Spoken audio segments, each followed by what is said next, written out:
নির্বাচনে আপনি যদি নির্বাচিত হন তাহলে ফুলবাড়িয়াবাসীর জন্য আপনি কি কি সমস্যা আছে বলে আপনি মনে করেন এবং কি কি জরুরি ভিত্তিতে আপনি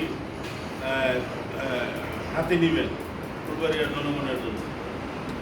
ফুলবাড়িয়া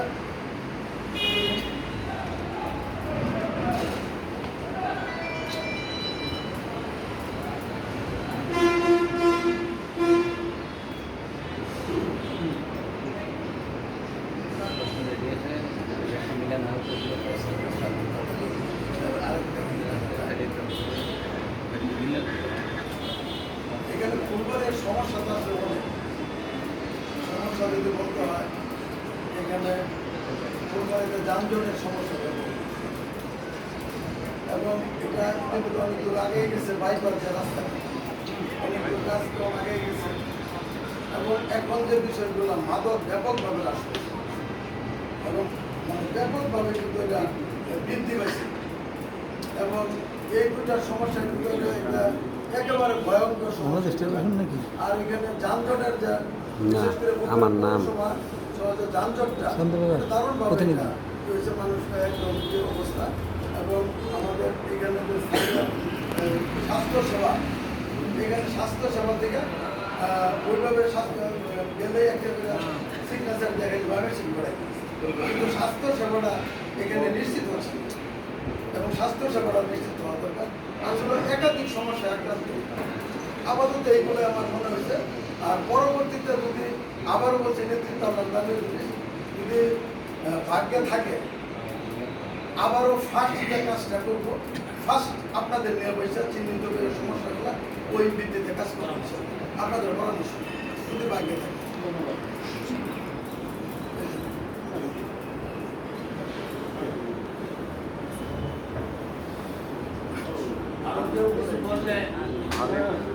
আসসালামু আলাইকুম, আমি দেশ রূপান্তর দৈনিক উপজেলার প্রতিনিধি আশরাফুল ইসলাম হাসান।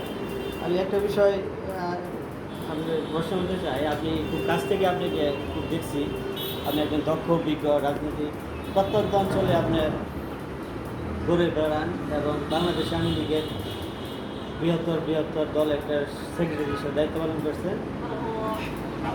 আমি মনে করি যে আপনার যে রাজনীতির প্রেক্ষাপট, আপনার নির্বাচনী যে প্রভাবটা আপনি বলছেন ইতিমধ্যে যে অনেক প্রভাবশালী আপনাকে বিভিন্ন হুমকি দিচ্ছে বা বাধাগ্রস্ত করার জন্য, কিন্তু আপনি যে একজন সেক্রেটারি দলীয়ভাবে আপনি সব নেতাকর্মীদের কি মাঠ পর্যায়ে কি এখন পর্যন্ত নির্বাচনী প্রচারণায় আনতে পেরেছেন কিনা, এবং এটা একটা বিষয়। আরেকটা বিষয় হলো যে আপনার উপজেলা আওয়ামী লীগের আমি মনে করি যে একটা বৃহৎ একটা দল, এরপরে বর্তমান যে এমপি মহোদয়, হ্যাঁ, এই রাজনীতি প্রেক্ষাপটের সাথে আপনার একটা দ্বিমত রয়েছে।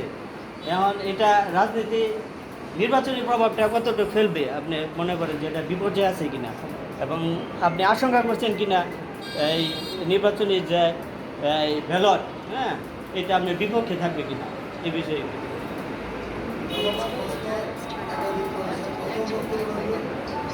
এখানে নির্বাচনের পরিবেশ বলতে খুব ভালো।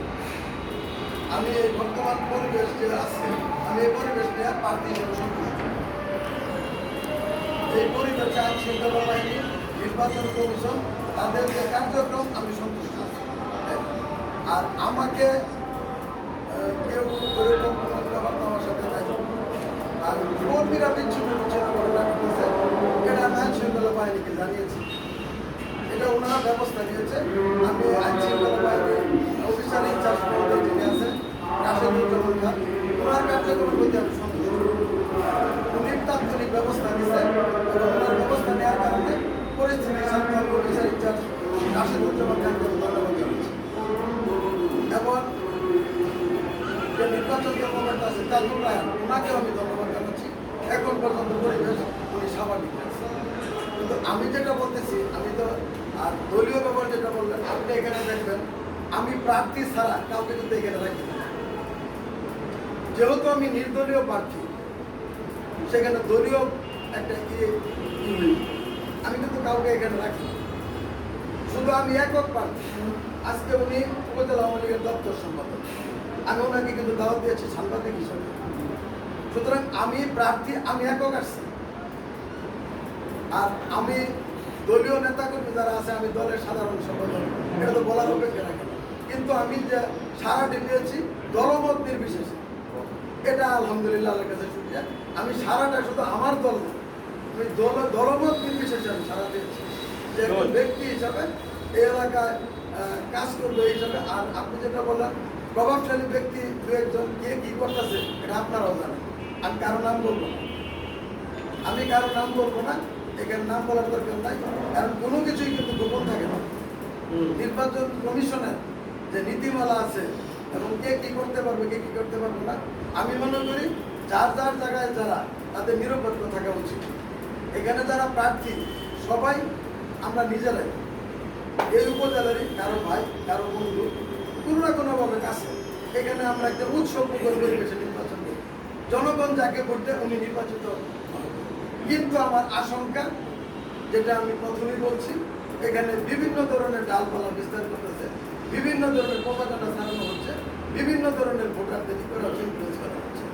লাইনে দাঁড়াই থাকবা, খালি স্লিপ নিয়ে যাবো, ভোট হয়ে যাবে, কোনো অসুবিধা নেই। বিভিন্ন এলাকায় বিশেষ কেন্দ্রে এরকম